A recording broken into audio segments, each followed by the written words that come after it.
আসসালামু আলাইকুম, আমি সামিউল আলিম। রয়্যাল এডুকেশনের পক্ষ থেকে যে ধারাবাহিক যে আমাদের যে ক্লাসগুলো যাচ্ছিল, বাংলা ইংলিশ আইসিটির যে ক্লাস, তারই ধারাবাহিকতায় আজকে আমরা আরেকটি বাংলা ক্লাস নিয়ে আপনাদের সামনে হাজির হয়েছি। তো আপনারা দ্রুত লাইভে জয়েন করে ফেলুন, আপনাদের বন্ধুদেরকে মেনশন করে দিন, আমরা খুব দ্রুত এই ক্লাসটি শুরু করব। যে আগের যে দুইটা লাইভ আসলে আমাদের ক্যান্সেল হয়েছে যান্ত্রিক গোলযোগের কারণে, যার জন্য আমরা আন্তরিকভাবে দুঃখিত। আপনারা দ্রুত আপনাদের বন্ধুদের মেনশন করে দিন, তাহলে পার্টিসিপেশনটা একটু বাড়লেই আমরা আমাদের ক্লাসটি শুরু করে দিব।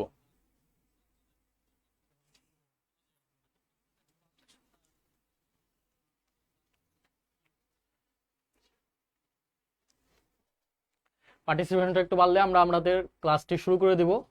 আজকে আপনাদের বাংলা টেক্সট বুকের যে একটি যে গুরুত্বপূর্ণ যে অধ্যায়, যে রেইনকোট, তো এই রেইনকোট নিয়ে আমরা আলোচনা করার চেষ্টা করব। তো এইটা একটু আপনারা দ্রুত শেয়ার করে দেন, লাইভটা শেয়ার করে দেন এবং আপনাদের বন্ধুদের মেনশন করে দেন। আপনাদের যারা সহপাঠী আছে, বন্ধু আছে, আপনাদের বন্ধুদেরকে মেনশন করে দেন। তো লাইভে জয়েন হয়েছেন, অনেকে সালাম দিয়েছেন, আসসালামু আলাইকুম বলেছেন। ওয়ালাইকুম আসসালাম আপু। তো আপনারা আপনাদের বন্ধুদেরকে মেনশন করে দেন।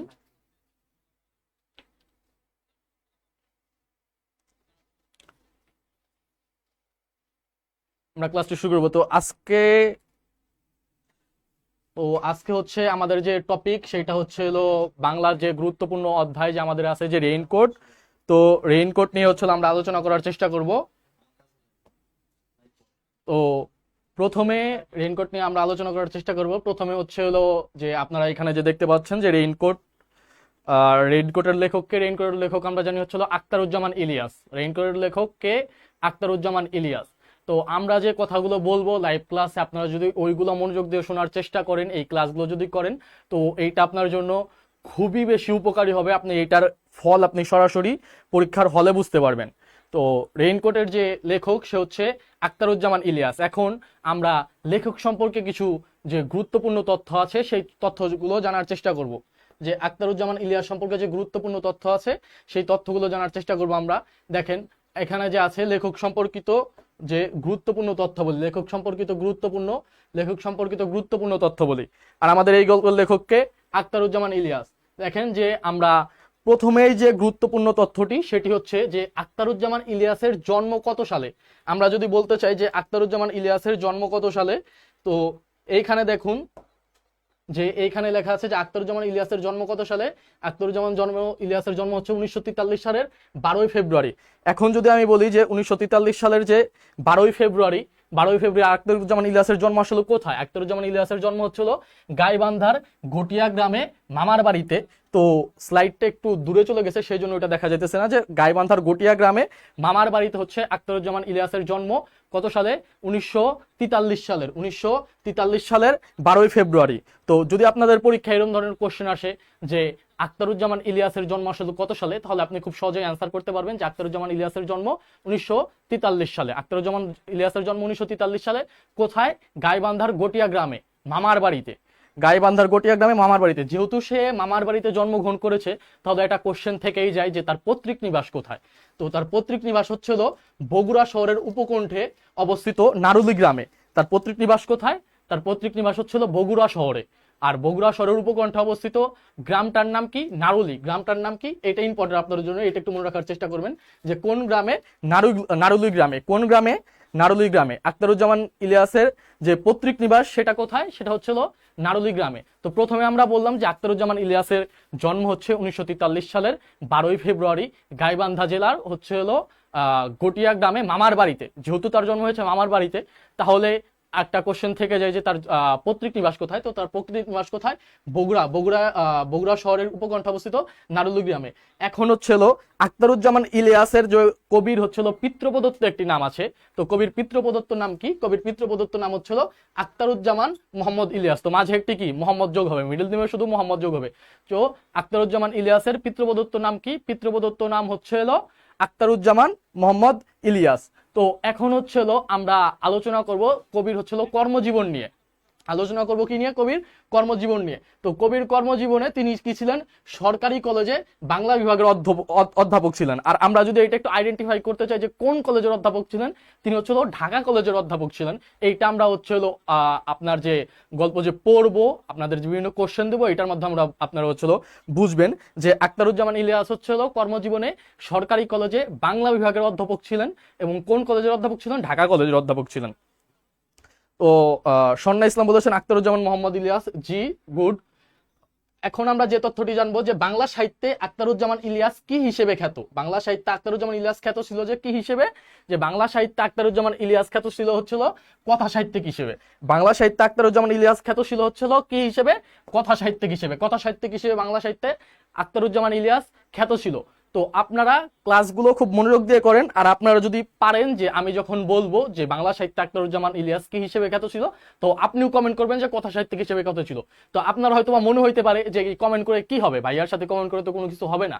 কিন্তু না, এইটার যে কি বেনিফিট, এইটা আপনি যখন পরীক্ষা দিবেন আমাদের রয়্যাল এডুকেশন পক্ষ থেকে যে আপনাদের জন্য বিভিন্ন এক্সামের ব্যবস্থাও করা হবে, তো এক্সাম যখন দিবেন তখন আপনি বুঝতে পারবেন যে আপনি যদি এখানে লেখেন, তখন যে আপনার ক্লাসটা দেখতেছে, শুধু মানে ক্লাসটা সে বসে আছে, তার ক্লাসটা সামনে অন করে সে শুধু বসে আছে, কিছু করতেছে না, শুধু শুনতেছে। আর আপনি কি করলেন, আপনি এই ফোনটা বের করলেন, কিবোর্ডে গিয়ে যে লিখলেন যে আখতারুজ্জামান ইলিয়াস কি হিসেবে খ্যাত ছিল, তখন আপনি লিখলেন যে আখতারুজ্জামান ইলিয়াস কথা সাহিত্যিক হিসেবে খ্যাত ছিল।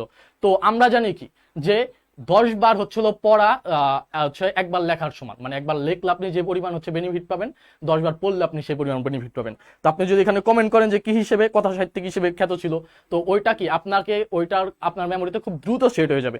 এই যে আপনাদের এখানে যে কমেন্ট করতেছেন, যে মুক্তা কমেন্ট করতেছেন যে কথা সাহিত্যিক হিসেবে, সোডিয়াম নিয়ন সালাম দিয়েছেন, ওয়ালাইকুম আসসালাম, অপদার্থ ছেলে কথা সাহিত্যিক হিসেবে, তো স্বর্ণা ইসলাম বলেছেন কথা সাহিত্যিক হিসেবে। তো এই যে আপনারা কমেন্ট করতেছেন, যে এই কমেন্ট যে আপনারা করতেছেন, এটা আপনাদের জন্য খুবই বেশি বেনিফিশিয়াল, যে এটা আপনি পরবর্তীতে বুঝতে পারবেন। যে তমা ইসলাম বলেছে কথা সাহিত্যিক হিসেবে। তো আপনারা কমেন্ট করতে থাকবেন পড়া, যে তাহলে আপনারা এটার জন্য আপনাদের জন্য খুবই বেশি বেনিফিশিয়াল হবে। এরপরের যে আমাদের যে তথ্যটি আমরা জানবো সেটা হচ্ছিল তিনি সবসময় গুরুত্ব দিয়েছেন, যেমন বিভিন্ন লেখক বিভিন্ন বিষয়ের উপর গুরুত্ব দেয়। যেমন আমরা জানি কি যে কেউ মুক্তিযুদ্ধ বিষয়ের উপর খুব বেশি লিখছে, কেউ ভাষা আন্দোলন নিয়ে খুব বেশি লিখছে, কেউ আবার ধরেন হচ্ছিল মানুষের নগর জীবনে, এগুলো নিয়ে খুব বেশি লিখছে। তো এক একটা লেখকের এক একটা বিষয়ের উপর সে গুরুত্ব দিয়ে লিখছে। তো আখতারুজ্জামান ইলিয়াস সবসময় তার লেখার গুণগত উন্নয়নের প্রতি গুরুত্ব দিয়েছেন, তার কোয়ান্টিটির উপর সে গুরুত্ব দেন নাই। যে আমরা অনেকেই জানি কি যে কোয়ান্টিটি বেশি হলে যে কোয়ালিটি ভালো হবে, ব্যাপারটা এরকম না। সে সবসময় তার লেখার কিসের উপর গুরুত্ব দিয়েছে, সে তার সবসময় লেখার কোয়ালিটির উপর গুরুত্ব দিয়েছে। দেখেন যে এখানে কি আছে, যে লেখার গুণগত মানের প্রতি আখতারুজ্জামান ইলিয়াস সবসময় গুরুত্ব দিয়েছেন, লেখার গুণগত মানের প্রতি। সে লেখার কোয়ান্টিটি বাড়াইতে চায় নাই, সে লেখার কোয়ান্টিটি বাড়াইতে চায় নাই, সে সবসময় বাড়াইতে চাইছে যে তার লেখার মান যাতে ঠিক থাকে, তার কোয়ালিটি যাতে ভালো থাকে, কোয়ান্টিটি যাই হোক, তার কোয়ালিটি যাতে ভালো থাকে। আর এখন আমরা জানবো যে আখতারুজ্জামান ইলিয়াসের ছোট গল্প গ্রন্থ কয়টি ছিল। আখতারুজ্জামান ইলিয়াসের ছোট গল্প গ্রন্থ ছিল, ছোট গল্পের সংখ্যা ছিল 5টি। ছোট গল্প গ্রন্থের সংখ্যা ছিল কতটি? 5টি। দেখেন যে একটা লেখক তার সারা জীবনে যে ছোট গল্প গ্রন্থ লেখছে কয়টা, যে 5টি ছোট গল্প গ্রন্থ লেখছে। এখানে একটু ভুল হয়েছে, যে ছোট গল্পের সংখ্যা চলে আসছে, এখানে হবে হচ্ছিল ছোট গল্প গ্রন্থ। ছোট গল্প গ্রন্থ হবে, যে ছোট গল্প গ্রন্থের সংখ্যা ছিল হচ্ছে কতটি? 5টি। আখতারুজ্জামান ইলিয়াসের ছোট গল্প গ্রন্থের সংখ্যা ছিল কতটি?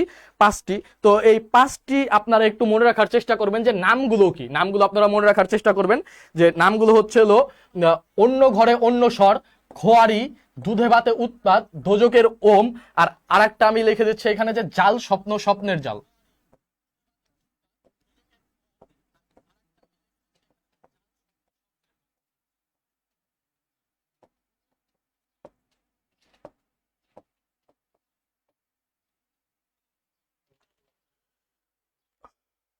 তো 5টা ছোট গল্প আমরা কি জানলাম, যে এই যে কমেন্ট করতেছেন অনেকে, যে এই কমেন্টগুলো দেখলে ভালো লাগে, যে এগুলো হচ্ছে আমাদেরকে ইন্সপিরেশন, ক্লাস নেওয়ার ইন্সপিরেশন। এই যে আমরা যে আপনাদের যে ক্লাসগুলো নিচ্ছি, তো আপনারা যদি কমেন্ট করেন, বেশি বেশি শেয়ার করেন, তাহলে ওইটা হবে আমাদের জন্য কি ইন্সপিরেশন। আপনারা এই লাইভ ক্লাসটা শেয়ার করে দেন এবং আপনার বন্ধুদেরকে কি মেনশন করে দেন যে এই 5টি ছোট গল্প গ্রন্থ। তো 5টি ছোট গল্প গ্রন্থ কি? অন্য ঘরে অন্য স্বর, খোয়ারি, দুধে ভাতে উৎপাত, দোজকের ওম, আর একটা কি জাল স্বপ্ন স্বপ্নের জাল, আর একটা কি জাল স্বপ্ন স্বপ্নের জাল। তো এই 5টি ছোট গল্প গ্রন্থে তার নিচে দেখেন এই যে অনেকে অনেকে বলে ফেলতেছে আমার আগেই যে সোডিয়াম নিয়ন বলছে যে 5টি ছোট গল্প গ্রন্থে সংকলিত হয়েছে কতটি গল্প, 28টি গল্প। হ্যাঁ ভাইয়া, 5টি ছোট গল্প গ্রন্থে 28টি গল্প সংকলিত হয়েছে। যেটা আমাদের যে পরের যে পরের পয়েন্টে আমরা বলছি যে এই যে 5টি ছোট গল্প গ্রন্থ, এই 5টি ছোট গল্প গ্রন্থে হচ্ছে হলো 28টি গল্প। এই 5টি ছোট গল্প গ্রন্থ হচ্ছিল 28টি গল্প সংকলিত হয়েছে। এই 5টি ছোট গল্প গ্রন্থে 28টি গল্প সংকলিত হয়েছে। এই যে সন্না ইসলাম যে 5টি যে ছোট গল্প গ্রন্থ, এই পুরাটাই সে কি এখানে লিখে দিয়েছে। তো ধন্যবাদ আপনাকে। দেখেন যে একটা আমি প্রথমে কি বললাম যে লেখক তার লেখার গুণগত মানের প্রতি হচ্ছিল লেখার গুণগত উন্নয়নের প্রতি গুরুত্ব দিয়েছেন। সেইটা আপনারা এই রেশিওটা দেখলেই বুঝবেন যে তার 5টি ছোট গল্প গ্রন্থ আছে। এই 5টি ছোট গল্প গ্রন্থে যে একটা যদি 5টি ছোট গল্প গ্রন্থের টোটাল গল্প আছে কয়টা, মাত্র 28টা। মানে 5টি ছোট গল্প গ্রন্থ মিলে মাত্র 28টা গল্প আছে। এই রেশিওটার মাধ্যমে বোঝা যায় যে লেখক তার লেখার গুণগত মানের উপর গুরুত্ব দিয়েছেন, সে কোয়ালিটির উপর গুরুত্ব দিয়েছেন, কোয়ান্টিটির উপর গুরুত্ব দেননি। যে সে যেমন আমাদের যে রয়্যাল এডুকেশন আছে, আমাদের রয়্যাল এডুকেশন আমরা যে হচ্ছে হলো ক্লাসের কোয়ালিটির উপর আমরা গুরুত্ব দিব, যে আমরা ক্লাসের কোয়ালিটির উপর গুরুত্ব দিব, আমাদের সার্ভিসের উপর আমরা গুরুত্ব দিব, আমাদের কোয়ালিটি থাকবে বেস্ট। তো 5টি ছোট গল্প গ্রন্থে তার 28টি গল্প গ্রন্থ হচ্ছে হলো সংকলিত আছে। এরপরের যে ইনফরমেশনটা লেখক সম্পর্কে আমরা জানবো সেটা হচ্ছে তার প্রবন্ধ সংকলন কয়টি ছিল। তার প্রবন্ধ সংকলন ছিল মাত্র একটি। তার প্রবন্ধ সংকলন কয়টি ছিল? তার প্রবন্ধ সংকলন হচ্ছিল একটি। তো আমি আপনারা দেখি কমেন্ট করেন যে তার প্রবন্ধ সংকলনের নাম কি ছিল, কি নাম ছিল তার প্রবন্ধ সংকলনের।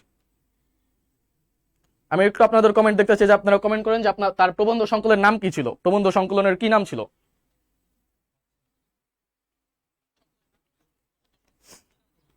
সোডিয়াম নিয়ন বলেছেন লেখার গুণগত মানের উপর জোর দিয়েছেন বলে লিখিত গ্রন্থের সংখ্যা কম। হ্যাঁ, ধন্যবাদ আপনাকে। তো আপনারা একটু এইটা কমেন্ট করেন যে তার প্রবন্ধ সংকলন যে ছিল, তার একটি প্রবন্ধ সংকলন ছিল, ওই প্রবন্ধ সংকলনের নাম কি। সোডিয়াম নিয়ন বলেছেন সংস্কৃতির ভাঙা সেতু।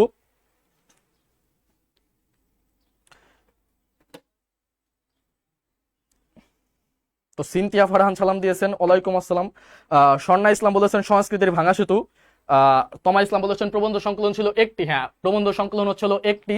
তো আমি জানতে চেয়েছি আপনাদের কাছে যে প্রবন্ধ সংকলনের নাম কি ছিল, আপনারা এইটা একটু কমেন্ট করেন।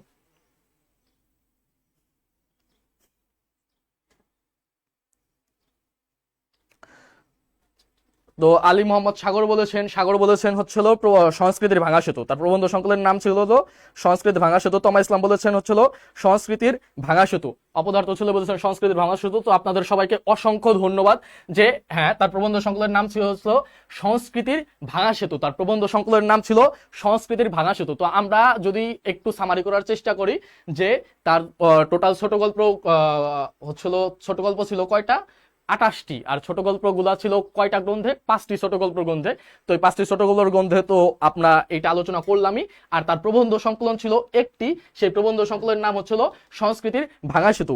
এখন হচ্ছে আমরা লেখকের পুরস্কার নিয়ে আলোচনা করব। এখন হচ্ছে আমরা লেখকের কি পুরস্কার নিয়ে আলোচনা করব। তিনি বাংলা একাডেমি পুরস্কার লাভ করেন। তিনি হচ্ছিল বাংলা একাডেমি পুরস্কার লাভ করেন 1982 সালে। তিনি বাংলা একাডেমি পুরস্কার লাভ করেন কত সালে? 1982 সালে। তিনি বাংলা একাডেমি পুরস্কার লাভ করেন কত সালে? 1982 সালে। এখন কোন পুরস্কার লাভ করেন? বাংলা একাডেমি পুরস্কার কত সালে লাভ করেন? 1982 সালে। তো আর লাস্টে হচ্ছে আমরা যে লেখকের যে মৃত্যু সাল 1997 সালের 4 জানুয়ারি ক্যান্সারে আক্রান্ত হয়ে যে লেখক মৃত্যুবরণ করেন কত সালে? 1997 সালের 4 জানুয়ারি। কিভাবে মারা যান? হচ্ছিল ক্যান্সারে আক্রান্ত হয়ে। অনেকে বলতেছে হচ্ছিল 1982। হ্যাঁ, ও আচ্ছা, 1982 বলতেছেন বাংলা একাডেমি পুরস্কার যেটা পাইছে, সরি। তো নুসরাত জাহান বলছে যে 1982, করিম শেখ বলছে 1982, শাখাওয়াত হোসেন খোকন বলেছে যে বাংলা একাডেমি পুরস্কার পেয়েছে 1982 সালে। আর মুক্তা বলেছে তিনি মারা গেছেন 1997 সালে। শর্মী বলেছেন যে তিনি মারা গিয়েছেন হচ্ছিল 1997 সালে। হ্যাঁ, তিনি 1997 সালের 4 জানুয়ারি ক্যান্সারে আক্রান্ত হয়ে মৃত্যুবরণ করেন। তার কি তিনি ক্যান্সারে আক্রান্ত হয়ে মৃত্যুবরণ করেন। জান্নাতও বলেছেন যে 1997 সালে। তো এখন আমরা লেখক সম্পর্কে যে একটা যে টোটাল যে একটা সামারি, যে লেখক সম্পর্কে আমরা টোটাল একটা সামারি পেলাম যে লেখক জন্মগ্রহণ করেন হচ্ছিল যে কত সালে? 1943 সালের 12 ফেব্রুয়ারি। কোথায়? গাইবান্ধার গটিয়া গ্রামে আর মামার বাড়িতে জন্মগ্রহণ করেন। তো তখন আমাদের একটা কোশ্চেন এসেই যায় যে লেখকের পৈতৃক নিবাস কোথায়। তো লেখকের পৈতৃক নিবাস হচ্ছিল বগুড়া শহরের উপকণ্ঠে নারুলি গ্রামে, বগুড়া শহরের উপকণ্ঠে কোথায়, নারুলি গ্রামে। তারপরে আমরা কথা বললাম কি নিয়ে, লেখকের কর্মজীবন নিয়ে, যে কর্মজীবনে তিনি কোথায় কর্মরত ছিলেন। কর্মজীবনে তিনি ছিলেন হচ্ছিল সরকারি কলেজের বাংলা বিভাগের অধ্যাপক। তো সরকারি কলেজটি কোনটি সেটা হচ্ছিল আমরা বললাম আপনাদেরকে, সরকারি কলেজটি হচ্ছিল ঢাকা কলেজ। তারপরে যে আমরা কথা বললাম যে লেখকের হচ্ছিল বাংলা সাহিত্যে তিনি কি হিসেবে খ্যাত ছিলেন, বাংলা সাহিত্যে তিনি কথা সাহিত্যিক হিসেবে খ্যাত ছিলেন। তারপর আমরা লেখক যে গুণগত মানের উপর গুরুত্ব দিয়েছেন, আর কিসের জন্য লেখকের যে গুণগত মানের উপর যে গুরুত্ব দিয়েছেন, তো সেইটা আমরা আলোচনা করলাম।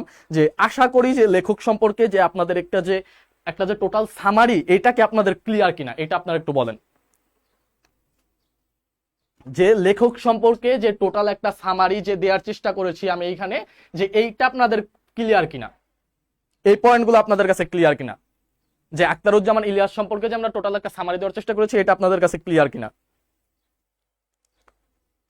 তো শাখাত হোসেন খোকন বলেছেন জি ভাইয়া। তো আমি আরো কয়েকজনের কমেন্ট দেখি।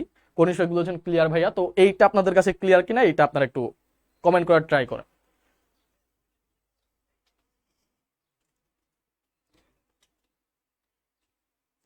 যে এটা আপনাদের কাছে ক্লিয়ার কিনা, এটা আপনারা একটু কমেন্ট করেন।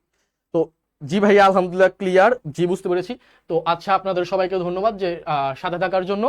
আপনারা টোটাল ক্লাসটা আপনারা আপনাদের সাথে থাকেন। তো আশা করি যে আমরা আমাদের বেস্ট ট্রাই করব আপনাদের যে এইচএসসি তে জিপিএ 5 পাওয়ানোর, এইটা আমাদের সর্বাত্মক চেষ্টা করতেছি আমরা, যে সবকিছু দিয়ে সব দিক দিয়ে আমরা চেষ্টা করতেছি। আপনারা জাস্ট একটু আমাদের সহযোগিতা করেন, জাস্ট একটু আমাদের সাথে থাকেন। এখন আমরা এখানে চলে যাব আমাদের যে পরবর্তী স্লাইডে যে রেইনকোট গল্পের যে মূল ভাব, রেইনকোট গল্পের যে মূল ভাব, এইটা নিয়ে হচ্ছিল আমরা একটু আলোচনা করব।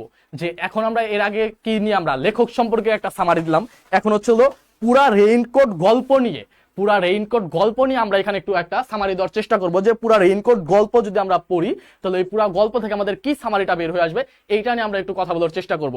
যে আমি এখানে আপনাদের বলি, যে আপনারা দেখতে পারতেছেন, সাথে আমি বলেও দিতেছি যে রেইনকোট গল্পের যে মূল ভাব সেটা হচ্ছিল প্রথমে কি মুক্তিযুদ্ধের তখন শেষ পর্যায়ে। তো আপনাদের এখানে মনে রাখা উচিত যে রেইনকোট গল্পটি যখন রেইনকোট গল্পের যে ঘটনাগুলো, তো এই ঘটনাগুলো কি মুক্তিযুদ্ধের প্রথম পর্যায়ের মাঝামাঝির দিকের না, রেইনকোট গল্পের যে ঘটনাগুলো সেটা হচ্ছিল মুক্তিযুদ্ধের শেষ পর্যায়ের।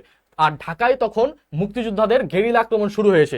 তখন কি শুরু হয়েছে, ঢাকায় মুক্তিযোদ্ধাদের গেরিলা আক্রমণ শুরু হয়েছে। মুক্তিযোদ্ধাদের শেষের পর্যায়ে যে আমাদের যে মুক্তিযোদ্ধারা ছিল, তারা ভারত থেকে প্রশিক্ষণ নিয়ে এসে বাংলাদেশে বিভিন্ন জায়গায় বিভিন্ন অ্যাটাক, বিভিন্ন আক্রমণ করা শুরু করেছে। তখন ঢাকায়ও আক্রমণ করা শুরু করেছে। প্রথমে তো আক্রমণগুলো হয়েছে কি বর্ডার যে অঞ্চলগুলো আছে, যে বর্ডার ঘেঁষা যে অঞ্চলগুলো আছে, ওই অঞ্চলগুলোতে প্রথমে কি গেরিলা আক্রমণ, গেরিলা তৎপরতা শুরু হয়েছে। তারপরে আস্তে আস্তে কি তারা কি রাজধানীর দিকে অগ্রসর হয়েছে। তো মুক্তিযুদ্ধের শেষের দিকে ঢাকায় তখন গেরিলা আক্রমণ শুরু হয়েছে। তারই একটি ঘটনা এই গল্পের বিষয়, যে মুক্তিযোদ্ধারা যে গেরিলা আক্রমণ করেছিল, মুক্তিযোদ্ধারা যে গেরিলা আক্রমণ করেছে, তারই একটি ঘটনা হচ্ছে কি এই গল্পের মূল বিষয়, যেখানে ঢাকা কলেজের সামনে গেরিলা আক্রমণের ফলে বৈদ্যুতিক ট্রান্সফরমার ধ্বংস করে দেওয়া হয়েছে। যে আমাদের যে মুক্তিযোদ্ধারা ছিল, তারা কি যে ঢাকা কলেজের সামনে যে একটি বৈদ্যুতিক ট্রান্সফরমার ছিল, সেটা তারা কি ধ্বংস করে দিয়েছে। তো এখানে আপনাদের মনে কোশ্চেন আসতে পারে যে ভাইয়া, যে ঢাকা কলেজ এটা তো আমাদের দেশ, মুক্তিযোদ্ধারা কিসের জন্য সেটার ক্ষয়ক্ষতি করতেছে, যে এটা তো আমাদের দেশের একটি প্রতিষ্ঠান। কিন্তু না, যে এইটা আমরা জানি যে তখন মুক্তিযুদ্ধের সময় যে পুরা দেশই ছিল কি পাকিস্তানি বাহিনীর কবলে। তারা বিভিন্ন যে আমাদের যে শিক্ষা প্রতিষ্ঠানগুলো, আমাদের স্পেশাল আমাদের শিক্ষা প্রতিষ্ঠানগুলোতে তারা কি তাদের কি ক্যাম্প করে। আমরা জানতে পারবো যে তাদের ক্যাম্প কোথায় ছিল, এইটা নিয়ে আমাদের কোশ্চেন আছে। যে এটা নিয়ে আমাদের কোশ্চেন আসে যে তারা ক্যাম্প করেছিল, আসলে ঢাকা কলেজ তারা পুরাটা দখল করে নিয়েছিল, আর এখানে ছিল কি তাদের মিলিটারি ক্যাম্প। সেই জন্য এইখানে মুক্তিযোদ্ধারা কি করে গেরিলা আক্রমণ করে, যে কলেজের সামনে গেরিলা আক্রমণের ফলে বৈদ্যুতিক ট্রান্সফরমার হচ্ছিল কি ধ্বংস করে দেওয়া হয়েছে। এই ঘটনার পরিপ্রেক্ষিতে পাকিস্তানি সেনাবাহিনী কলেজের শিক্ষকদের তলব করে যে মুক্তিযোদ্ধারা তাদের এত যে সিকিউরিটি, এই সিকিউরিটি ভেঙে যে এসেও তাদের যে আক্রমণ করলো, তাদের যে ক্ষয়ক্ষতি করলো, এইটা নিয়ে আসলে কি পাকিস্তানি বাহিনী কনসার্ন। তারা কি চুপ করে বসে থাকবে তা তো না। তারা কি করছে, তারা যখন তলব করছে যে এই কলেজের কোনো শিক্ষক এটার সাথে জড়িত আছে কিনা, বা এইখান থেকে কেউ ইনফরমেশন দিতেছে কিনা, তাহলে তারা কিভাবে এত সূক্ষ্মভাবে এসে যে এই আক্রমণটা সফল করে দিয়ে চলে গেল, সেইটার জন্য হচ্ছিল তারা এইখানে কি তলব করা শুরু করেছে। এবং তাদের মধ্য থেকে নুরুল হুদা ও আব্দুল সত্তার মৃধাকে গ্রেপ্তার করে। এই দুটার নাম আপনারা মনে রাখবেন, যে এই দুটার নাম আপনাদের জন্য খুবই ইম্পর্টেন্ট, যে নুরুল হুদা আর আব্দুল সত্তার মৃধাকে কি তারা গ্রেপ্তার করে। এইখানে কি আমরা একটা টোটাল সামারি দেখতেছি, পুরা গল্পের একটা টোটাল সামারি আমরা দেখতেছি, যে নির্যাতন গ্রেপ্তার করে তাদেরকে নির্যাতন চালিয়ে মুক্তিযোদ্ধাদের সন্ধান পাওয়ার চেষ্টা করে। তাদের প্রথমে সন্দেহ হয় কার উপর? নুরুল হুদার উপর। আর সন্দেহ হয় কার উপর? হচ্ছে হলো সাত্তারের উপর, যে তারা দুজন হচ্ছে হলো এইটার সাথে হয়তো জড়িত থাকতে পারে। তাদের যদি আমরা টর্চার করি, তাদের জন্য কাইন্ডা বলা যায় কি এই সময় আর কি রিমান্ডে নেই, বলা যায় যে তাদের জন্য আমরা যদি রিমান্ডে নেই, তাদের যদি আমরা টর্চার করি, তাহলে হয়তো তারা মুক্তিযোদ্ধাদের সন্ধান দিবে, তারা কোথায় আছে, তাদের অবস্থান এখন কোথায়, তখন গেলে আমরা কি তাদেরকে মারতে পারবো। তাদের মাথায় ছিল কি এইটা, তাদের মাথায় হচ্ছিল এইটা, যে সেই জন্য তারা কি করে, তারা হচ্ছিল আব্দুল সাত্তার মৃধা আর নুরুল হুদাকে কি করে গ্রেপ্তার করে, এবং গ্রেপ্তার করে তাদেরকে টর্চার চালিয়ে মুক্তিযোদ্ধাদের সন্ধান পাওয়ার চেষ্টা করে। তারপরে নুরুল হুদা এই গল্পের কথক, এইটা আপনার জন্য খুবই ইম্পর্টেন্ট, একটু পরে একটা কোশ্চেন আসবে যে এই গল্পের কথককে। এই গল্পের কথক হচ্ছিল নুরুল হুদা। এই গল্পের কথককে, এই গল্পের কথকই হচ্ছে হলো নুরুল হুদা। তার জবানিতে গল্পের ঘটনা বলি বিব্রত হয়েছে। কার জবানিতে গল্পের ঘটনা হলো বিব্রত হয়েছে? নুরুল হুদার জবানিতে। তো আমি আপনাদের একটু কমেন্ট করি, আপনারা কে কি কমেন্ট করতেছেন।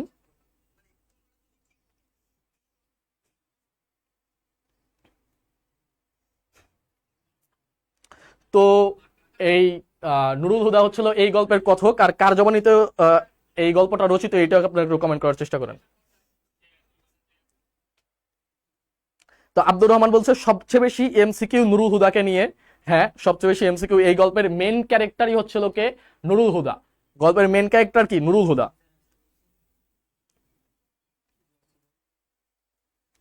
তো মুক্তা বলেছে নুরুল হুদার জবানিতে, খোকন বলেছেন হচ্ছিল নুরুল হুদার জবানিতে, স্বর্ণা ইসলাম বলেছেন নুরুল হুদার জবানিতে।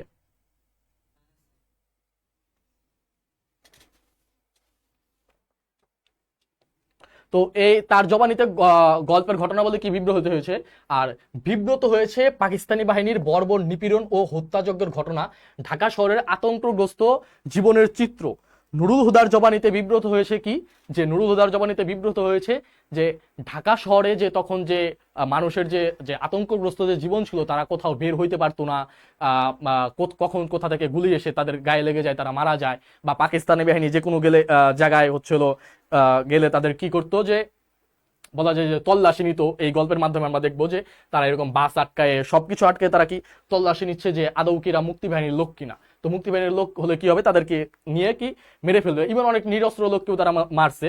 তো গেরিলা আক্রমণের ঘটনা ঘটে যে রাতে, তার পর দিন সকালে ছিল বৃষ্টি। তো গেরিলা আক্রমণের ঘটনা যে রাতে ঘটে, তার পর দিন সকালে কি ছিল? বৃষ্টি। তলব পেয়ে সেই বৃষ্টির মধ্যে নুরুল হুদাকে কলেজে যেতে হয়েছে, রেইনকোট পরতে হয়, এবং তার রেইনকোট ছিল কি? তার শ্যালক মিন্টুর। তো এখন আমরা কি দেখলাম, যে গেরিলা আক্রমণ যে রাতে ঘটেছিল, তো যে হানাদার বাহিনীদের উপর যে গেরিলা আক্রমণটা ঘটাইছিল, ঘটানোর পরে কি বৈদ্যুতিক ট্রান্সফরমার ধ্বংস করেছে কি মুক্তিবাহিনীর লোক। যে রাতে এটা করছে, তার পরের দিন সকালে কি ছিল? বৃষ্টি ছিল। সেই জন্য কি করতে হয়েছে? নুরুল হুদাকে রেইনকোটটা পরে বের হইতে হয়েছে। এখন কথা হচ্ছে যে এই রেইনকোটটা কার? এই রেইনকোটটা হচ্ছে কার? এই রেইনকোটটা হচ্ছিল মিন্টুর। মিন্টুর সাথে নুরুল হুদার সম্পর্ক কি? মিন্টুর সাথে নুরুল হুদার সম্পর্ক হচ্ছিল, মিন্টু হচ্ছিল নুরুল হুদার শ্যালক। আর আমরা জানবো যে মিন্টু হচ্ছে একজন মুক্তিযোদ্ধা, এবং মিন্টু এই নুরুল হুদার বাসা থেকেই হচ্ছিল পালিয়ে চলে যায়, তার মগবাজারের 2 কামরার ফ্ল্যাট থেকে, যে মিন্টু হচ্ছিল পালিয়ে হচ্ছিল মুক্তিযুদ্ধের জন্য চলে যায়, মুক্তিযোদ্ধাদের সাথে হচ্ছিল সে জয়েন করে। এই মিন্টুর রেইনকোট, তো এই মিন্টুর রেইনকোটের, আর এই রেইনকোটটা যেহেতু গল্পের নামটা হচ্ছে রেইনকোট নিয়ে, তো এই গল্পে হচ্ছে রেইনকোটের প্রতীকী তাৎপর্য কি? অসামান্য। এই প্রতীকী তাৎপর্য কি? অসাধারণ। যে মুক্তিযোদ্ধা শ্যালকের রেইনকোট গায়ে দিয়ে সাধারণ ভীতু প্রকৃতির নুরুল হুদার মধ্যে যে শক্তি সাহস সঞ্চারিত হয়, যে উষ্ণতা, সাহস ও দেশপ্রেম, তারই ব্যঞ্জনাময় প্রকাশ ঘটেছে এই গল্পে। তো এই যে আমরা যে এই রেইনকোট গল্পের যে একটা যে সামারি দেওয়ার চেষ্টা করলাম, এইটা আপনাদের এমসিকিউর জন্য যেমন ইম্পর্টেন্ট, এইটা আপনাদের রিটার্নের জন্য তেমন ইম্পর্টেন্ট। তো ইন ফিউচার আপনারা যারা মানবিকের আছেন, তো আপনারা যখন ঢাকা ইউনিভার্সিটিতে পরীক্ষা দিবেন, যদি আপনাদের এখান থেকে কোশ্চেন আসে, এবং এখান থেকে কোশ্চেন আসার সম্ভাবনা অনেক বেশি, যদি এখান থেকে কোশ্চেন আসে রিটেন, তখন রিটেন যে কোশ্চেনগুলো আসে, তো এই রিটেন কোশ্চেনগুলা তো টিচার দেখবে যে আপনি ঠিকঠাকভাবে পড়ছেন কিনা। এইখানে যদি আপনি উদ্দীপকের গুরুত্ব অপরিসীম লিখে যদি পাস করতে চান বা নাম্বার পাইতে চান, তাহলে এটা কাজ হবে না। তো তখন আপনার কি করতে হবে, যে আপনি যে বই থেকে যে পড়ছেন, তো এইটার প্রমাণ দিতে হবে। এইটার প্রমাণ কি? যে এই পাঠ পরিচিতি, যে এই গল্পের যে একটা ওভারভিউ, পাঠ পরিচিতি, যে এই পাঠ পরিচিতি এই কোশ্চেনের মধ্যে যদি আপনি এই পাঠ পরিচিতি থেকে 2-3টা যদি লাইন নিয়ে আসতে পারেন, তাহলে যে আপনার যে যে খাতা যে দেখবে, তো তখন সে খুব সহজেই বুঝতে পারবে যে না এই ছেলেটা কি পড়ছে, তখন আপনার মার্কটি অটোমেটিক বেড়ে যাবে। ইভেন এটা শুধু অ্যাডমিশনের ক্ষেত্রে না, এইচএসসির ক্ষেত্রেও, যে যখন আপনি কোনো একটা কোশ্চেন লিখবেন, আপনারা শুধু মনে করেন যে খাতা ভরে যদি আমি বেশি বেশি লিখি তাহলে মানে আমার নাম্বার দিবে, যে না, আসলে খাতা ওইভাবে কাটা হয় না। যে একটা এক্সামিনার যখন খাতা দেখে তখন জাস্ট আপনার কয়েকটা পয়েন্ট দেখবে যে আপনি ঠিকঠাক লিখছেন কিনা। যখন আপনি জ্ঞানমূলক গুলা খুব ভালোভাবে অ্যান্সার করতে পারবেন, যে যেটা কোশ্চেনে চাইছে ওইটা আপনি অ্যান্সার করতে পারবেন, এবং যে আপনার যে অনুধাবনমূলকে যদি আপনি এই পাঠ পরিস্থিতি থেকে যে কয়েকটা লাইন দেন, এইটা যদি আপনি দিয়ে দেন, তাহলে কি যে এক্সামিনার বুঝবে যে না এই স্টুডেন্টটা পড়াশোনা করছে এবং তাকে কি নাম্বার দেয়া উচিত, বা তাকে হচ্ছিল সর্বোচ্চ যে নাম্বারটা আছে তাকে এই সর্বোচ্চ নাম্বারটা কি দেয়া যায়।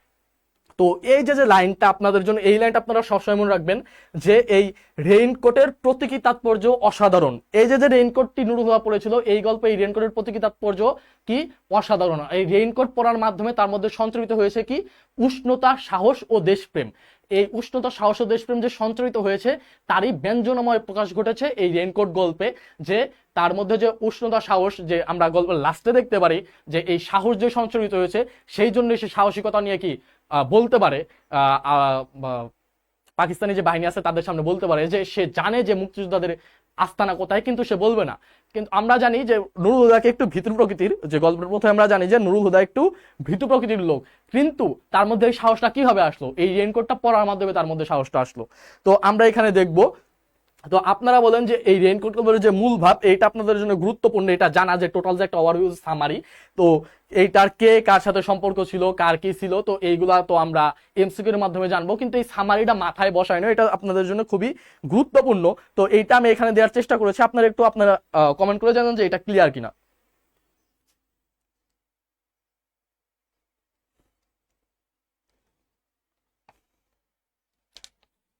আপনারা একটু কমেন্ট করেন।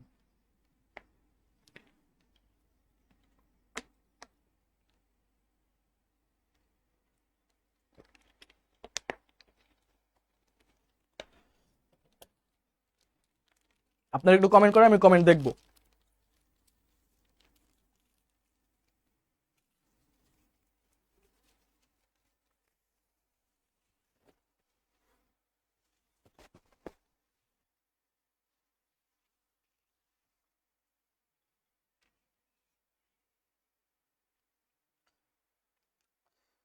সোডিয়াম নিয়ন বলেছেন অল ক্লিয়ার, আলহামদুলিল্লাহ।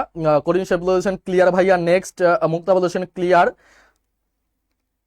তো স্বর্ণা ইসলাম বলেছে ইটস এ লং হিস্টোরি। না, এটা কোনো লং হিস্টোরি না, এটা খুব বেশি লং না, এটা শর্ট। তো যতই লং হোক আপনাদের যে শর্ট করে দেওয়ার জন্য তো আমরা আসি, আপনারা জাস্ট আমাদের সাথে যুক্ত থাকেন। তো এখন আমরা যে এখন তমা ইসলাম বলেছেন ক্লিয়ার ভাইয়া, শ্রাবণ বলেছেন ক্লিয়ার, সরকার ক্লিয়ার। ও যে বলেছেন যে আপনারা সবাই কমেন্ট করেছেন যে না আসলে ক্লিয়ার। তো এখন আমরা যে পরবর্তী যে এমসিকিউ আমরা চলে যাব। ফার্স্টে আমরা দেখলাম যে লেখকের একটা ওভারভিউ আমরা দেওয়ার চেষ্টা করলাম, সামারি দেওয়ার চেষ্টা করলাম। এখন আমরা এখানে দেওয়ার চেষ্টা করলাম হচ্ছে হলো রেইনকোটের যে যে পুরো গল্পের যে একটা সামারি আছে ওইটা দেওয়ার চেষ্টা করলাম। এখন আমি এখন আপনাদের কোশ্চেন করব, যে আমি যে এতক্ষণ আপনাদের বললাম, তো আপনারা যে পড়ছেন এটা নিয়ে এখন আপনাদেরকে কোশ্চেন করবো যে রেইনকোট গল্পের কথক কে। আপনারা এটা অ্যান্সার করার চেষ্টা করলেন যে রেইনকোট গল্পের কথক আসলে কে, যে রেইনকোট গল্পের কথক কে, রেইনকোট গল্পের কথক কে। আপনারা দ্রুত অ্যান্সার করেন, রেইনকোট গল্পের কথক কে। আপনারা তো পারেন, আমি জানি।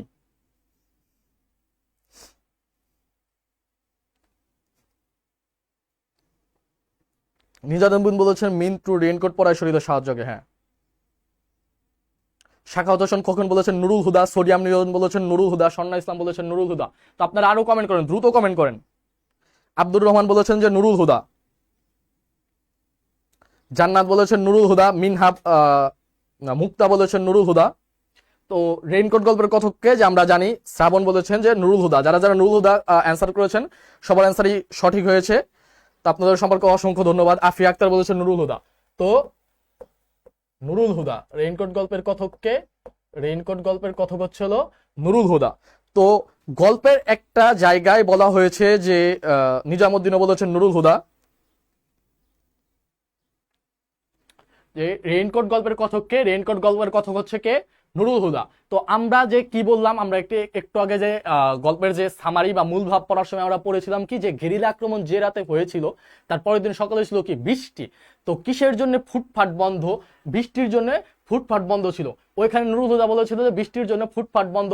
কয়দিন ফুটফাট বন্ধ? নুরুল হুদা কি বলেছিল যে বৃষ্টির জন্য অন্তত একটা হচ্ছিল সার্টেন যে একটা নাম্বার আছে, যে নাম্বারটা বলেছিল যে নুরুল হুদা হচ্ছিল বলেছিল যে কয়দিন ফুটফাট বন্ধ। এটা আপনার একটু অ্যান্সার করার চেষ্টা করছে, ফুটফাট বন্ধ কয়দিন?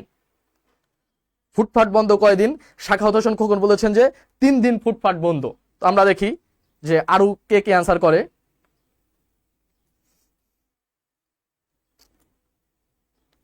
যে 3 দিন ফুটফাট বন্ধ।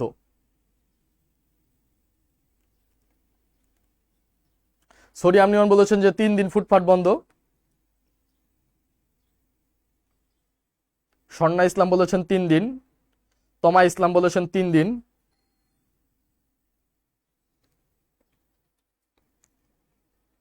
সাগর বলেছেন 3 দিন।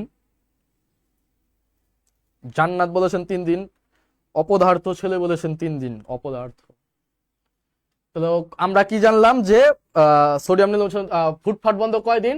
ফুটফাট বন্ধ হচ্ছিল 3 দিন। যে নুরুল হুদার কথাটি ছিল এরকম যে এই বাদলার দিনে আর একটু কি ঘুমিয়ে নিয়ে যাবে, অন্তত কি 3 দিন ফুটফাট বন্ধ। এবং এই বাদলায় কি যে বারুদগুলো আছে সেগুলো একটু জিরিয়ে নেবে না? তো এইরকম ভাবে হচ্ছিল নুরুল হুদা বলেছিল। শ্রাবণ দেও কমেন্ট করেছে 3 দিন। তো যারা 3 দিন কমেন্ট করেছেন তাদের সবাইকে অসংখ্য ধন্যবাদ। এখন আমাদের যে পরবর্তী কোশ্চেনটি আছে, যে মিলিটারির ভয়ে নুরুল হুদা কি মুখস্থ করেছে? আপনার একটু এটার অ্যান্সার দেওয়ার চেষ্টা করেন যে মিলিটারির বদনে কি মুখস্থ করেছে। এই যে করিম সাহেব বলেছে যে বৃষ্টির কারণে গোলা বারুদ জ্বলছে না। জ্বলছে না এইরকম।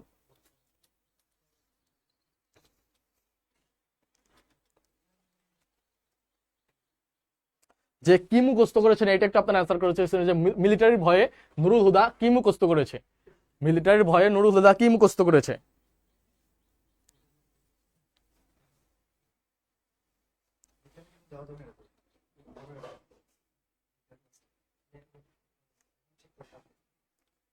যে মিলিটারির ভয়ে নুরুল হুদা কি মুখস্থ করেছে?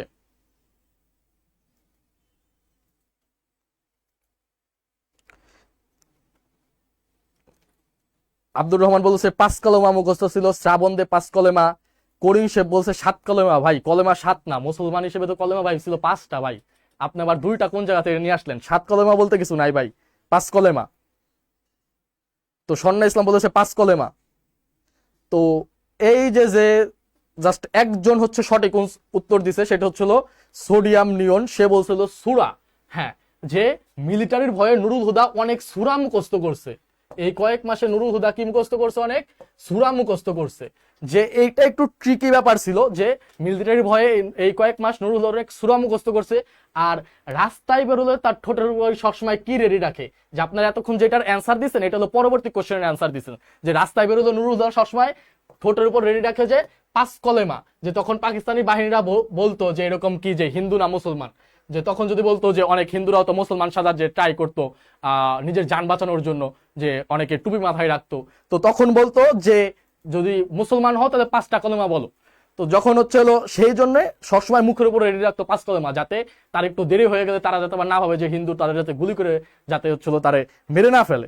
সেই ভয়ে সবসময় থাকতো কি নুরুল হুদা সবসময় কি নুরুল হুদা ছিল কি ভীতু প্রকৃতির। তো এইটা হচ্ছে হলো, তো একজন যা সঠিক উত্তর দিয়েছে যে মুক্তা বলেছে যে আমিও বলেছিলাম। আচ্ছা ধন্যবাদ, যে আপনাদের সবাইকে অসংখ্য ধন্যবাদ, যে যারা উত্তর করতেছেন তাদের সবাইকেই ধন্যবাদ। আর আমাদের যে রয়্যাল এডুকেশনের যে পেজটা আছে, যে আমাদের রয়্যাল এডুকেশনের পেজ, তো এই রয়্যাল এডুকেশনের পেজে প্রতিদিন আপনাদের বাংলা, ইংলিশ, আইসিটি এই ক্লাসগুলো হবে। সপ্তাহের প্রতিদিনই আপনাদের জন্য এই সার্ভিস আমরা নিয়ে এসেছি, যে আপনারা যাতে খুব সুন্দরভাবে এইচএসসির আর যে কয়েকদিন আছে, যে আপনারা আপনাদের প্রস্তুতি যে গুছিয়ে নিয়ে আপনারা যাতে এইচএসসিতে জিপিএ 5 পেতে পারেন, ভালো একটি রেজাল্ট করতে পারেন, সেইটার জন্য রয়্যাল এডুকেশন সবসময় আপনাদের সাথে আছে, আপনাদের পাশে আছে। তো এখন আমরা যে ক্লাস পরবর্তী যে কোশ্চেন আছে, যে সেইটা আমরা জানার চেষ্টা করব যে দুটো সিটকেনি একটি খিল, এখানে একটু ভুল আসছে, খিল এবং কাঠের ডাসা খুলে দরজার কপাট বের করেই ঘরে ঢুকে পড়লো কে? তো আমিনুর ইসলাম বলেছে যে কোন সময় হবে ডেইলি। তো আপনারা এই যে যে আমাদের যে পেজটা আছে এই পেজটা লাইক দিয়ে দেন, যে ফলো দিয়ে দেন, তো এই পেজে সকল ধরনের আপডেট পেয়ে যাবেন, যে কোন সময় কোন ক্লাস হবে এটার আপডেট এই পেজে সবসময় দিয়ে দেওয়া হবে। কোনি শেফ কমেন্ট করেছে যে প্রিন্সিপালের পিয়ন ইসাক মিয়া। শাখাওয়াত হোসেন খোকন বলেছেন যে ইসাক মিয়া, যে ঘরে ঢুকে বললো কে, ইসাক মিয়া।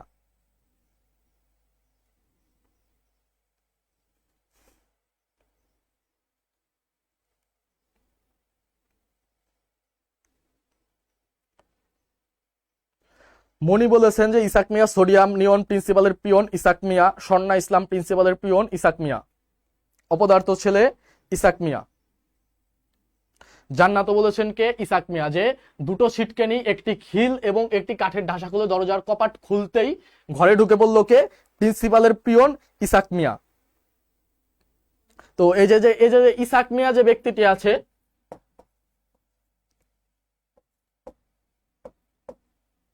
ইসাক মিয়া যে ব্যক্তিটি আছে সেও কি গল্পের কি একটি গুরুত্বপূর্ণ চরিত্র, আপনারা এটাও মাথায় রাখার চেষ্টা করবেন যে ইসাক মিয়া।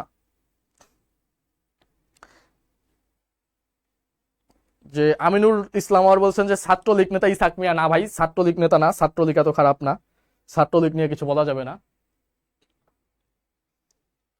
যে তমা ইসলাম বলেছে যে প্রিন্সিপালের পিয়ন ইসাক মিয়া। তো আপনাদের সবাইকে কি অসংখ্য ধন্যবাদ যে আপনারা যে সবাই সঠিক উত্তর দিতেছেন, আর আপনারা কমেন্ট করতে থাকেন, ভুল হোক সঠিক হোক আপনারা কমেন্ট করবেন, এই ভুলের মাধ্যমে আমরা কি শিখবেন।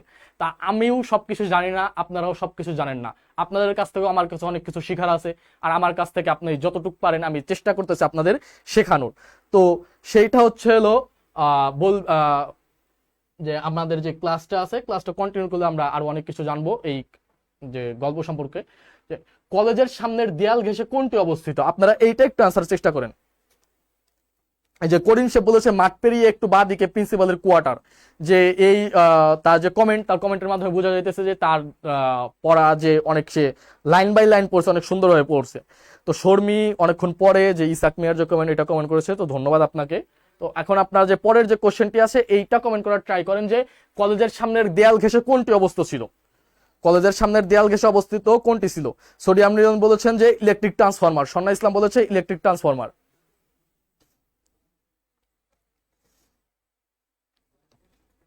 আপনার একটু অ্যান্সার করার ট্রাই করেন।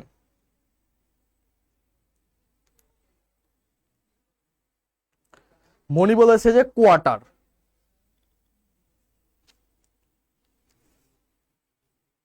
আপনার একটু দ্রুত অ্যান্সার করার ট্রাই করেন, যে কলেজের সামনের দেয়াল ঘেঁষে কোনটি অবস্থিত ছিল। করিম শেখ বলেছে ইলেকট্রিক ট্রান্সফরমার।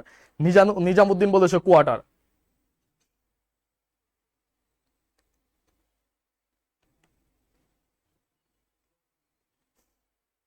তমা ইসলাম বলেছে ইলেকট্রিক ট্রান্সফরমার। জান্নাত বলেছে ইলেকট্রনিক ট্রান্সফরমার।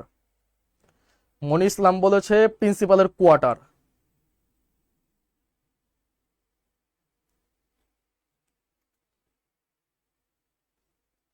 শাখাওয়াত হোসেন খোকন বলেছে ইলেকট্রিক ট্রান্সফরমার। তো এইটার যে সঠিক উত্তর সেটা হচ্ছে ইলেকট্রিক ট্রান্সফরমার। যারা হচ্ছে ইলেকট্রিক ট্রান্সফরমার অ্যান্সার করেছেন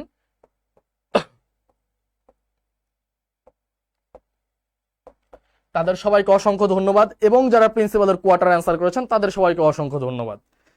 তো ধন্যবাদের ক্ষেত্রে কেউ বাদ যাবে না, বাদ যাবে না একটি শিশু। তো ধন্যবাদ আপনারা সকলেই পাবেন, শুধু কমেন্ট করতে হবে, আর লাইভটা আপনারা শেয়ার করেন, আপনাদের বন্ধুদেরকে মেনশন করেন, তাহলে কি আপনারা ধন্যবাদ পাবেন এবং ভাইয়াদের ভালোবাসা পাবেন। তো যে প্রিন্সিপালের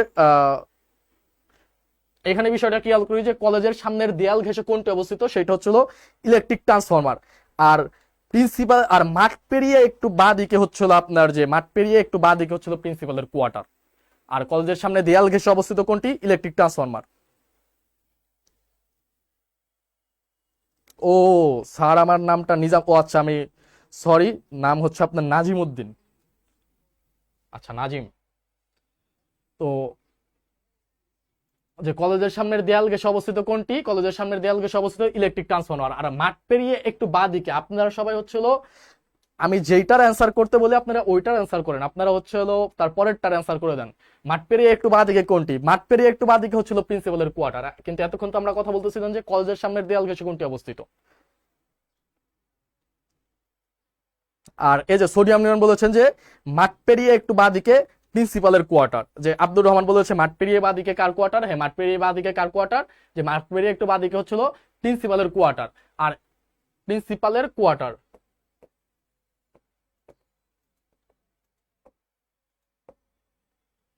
প্রিন্সিপালের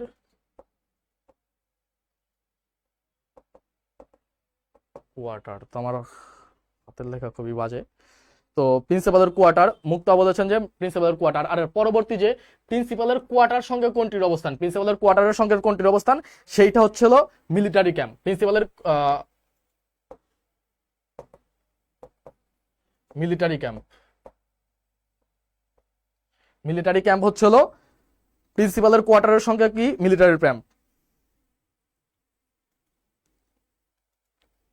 আর এখন আপনারা যে পরবর্তী যে কোশ্চেন আছে সেটা আপনারা অ্যান্সার করেছেন, কোনটিকে মিলিটারি ক্যাম্প করা হয়েছে, মিলিটারি ক্যাম্প করা হয়েছে কোনটিকে, কোনটিকে হচ্ছিল মিলিটারি ক্যাম্প করা হয়েছে। যে এই যে এটা হচ্ছিল 3-4টা যে লাইন আছে, এই লাইনের হচ্ছিল একটার পর একটা আসতেছে সিরিয়ালি, তো কোনটিকে এখন মিলিটারি ক্যাম্প করা হয়েছে এইটা আপনারা একটু অ্যান্সার করার চেষ্টা করেন।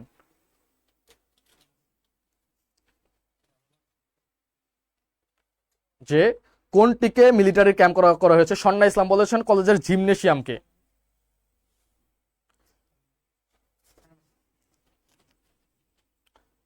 আর সন্না ইসলাম বলেছেন কলেজের জিমনেশিয়ামে, সোডিয়াম নিয়ন বলেছেন কলেজের জিমনেশিয়ামে। আপনারা যারা আছেন তারাও একটু অ্যান্সার করার ট্রাই করেন যে কোনটিকে এখন মিলিটারি ক্যাম্প করা হয়েছে।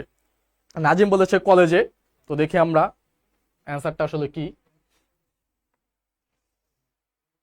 মনি ইসলাম বলেছেন কলেজের জিমনেশিয়ামকে। তমা ইসলাম বলেছেন কলেজের জিমনেশিয়ামকে। তো আমিনুর ইসলাম দেখি রাজনীতি বিষয়ে তার অনেক হয়তো বা ইন্টারেস্ট, সে দেখি রাজনৈতিক ছাত্রলীগ ছাত্র দল একটার পর একটা টাইনে আনতেছে। তো রাজনৈতিক ইন্টারেস্ট বাদ দিয়ে আপনি এখন রেইনকোটের প্রতি ইন্টারেস্ট দেখান ভাইয়া। তো মুক্তা বলেছেন কলেজের জিমনেশিয়ামে। যে কোনটিকে মিলিটারি ক্যাম্প করা হয়েছে, তো আমরা যেটা এটার সঠিক উত্তর হচ্ছে হলো কলেজের জিমনেশিয়ামকে। কলেজের যে জিমনেশিয়াম আছে,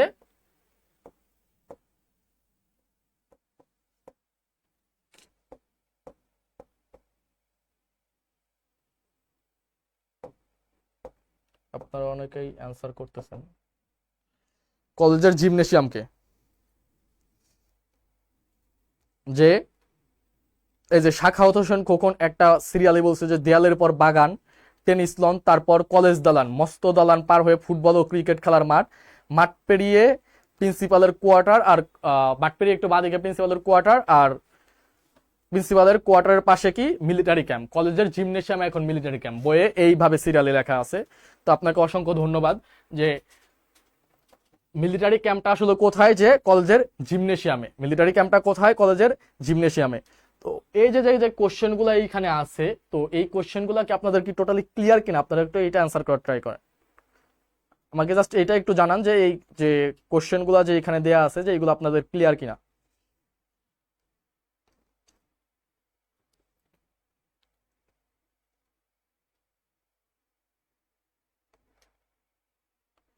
এই কোশ্চেনগুলো ক্লিয়ার কিনা। আর এই ক্লাসটি শেষে যদি আপনি পিডিএফটি যদি পেতে চান, তাহলে আপনি এই ক্লাসটি হচ্ছিল শেয়ার করেন। আপনি আপনার যে ক্লাসটি আপনি শেয়ার করেন, নিজের প্রোফাইলে হোক বিভিন্ন গ্রুপে হোক, ক্লাসটি শেয়ার করে দেন, তাহলে আপনাদের কাছে কি পিডিএফ চলে যাবে। যে আমাদের যে টিম আছে, আমাদের যে টিম রয়্যাল এডুকেশনের যে টিম আছে, এই টিম আপনাদের কাছে পিডিএফ পাঠিয়ে দেবে যদি আপনি ক্লাসটি শেয়ার করেন।